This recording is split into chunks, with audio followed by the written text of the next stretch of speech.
Hello বন্ধুরা, good afternoon. আপনারা অনেকেই আমাকে লাঞ্চ থালি আর ডিনার থালিতে কমেন্টস করেছেন যে দিদি ভাই তুমি আর দাদা ভাইয়ের লাঞ্চ থালি ডিনার থালিটা শেয়ার করো, কিন্তু শাশুড়ি মারটা তো শেয়ার করো না।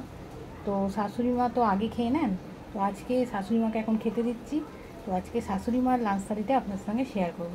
চলুন তাহলে দেখে নিন শাশুড়ি মার লাঞ্চ থালিটা। এই যে বন্ধুরা, শাশুড়ি মাকে খেতে দিয়ে দিয়েছি ভাত, পুঁই শাকের ঘ্যাট আর মাছ ভাজা।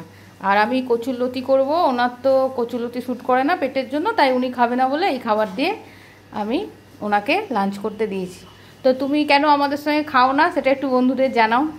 ওই আর কি, আমার তো গলব্লাডার অপারেশন আছে, ওই জন্য একটু দেরি করে খেলে হজমের প্রবলেম হয়। তারপরে আবার বেশি ওরা যেরকম খায় মাংস টাংস, আমার তো ওসব সহ্য হয় না। আমি খুব সাধারণ সিম্পল খাবার খাই। এই হজমের একটু প্রবলেম আছে বলে তেল ঘি একদম সহ্য হয় না। ওই জন্য খুব হালকা ফুলকা অনেকটা করে দেয়। আমি ওই জন্য তাড়াতাড়িও খাওয়া দাওয়া দেরি করলে পরে হজমের খুব প্রবলেম হয়। ওই জন্য একটু তাড়াতাড়ি আমাকে একদম রেডি করে দেয়, হালকা যতটুকুনি যা হয়।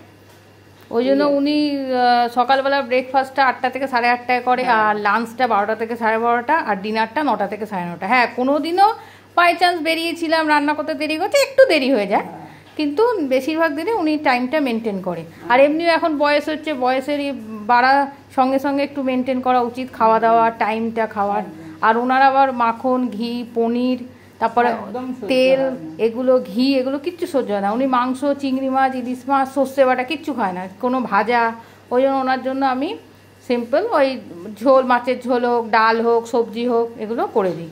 উনি ওগুলোই খায়, যার যেটা পেটে সহ্য হয় সেটা খাওয়াই ভালো। ওইগুলো খেয়ে উনি ভালো থাকে, ওই জন্য উনি রিচ খায় না।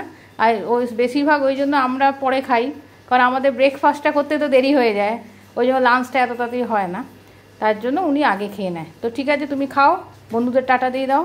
Tata, by.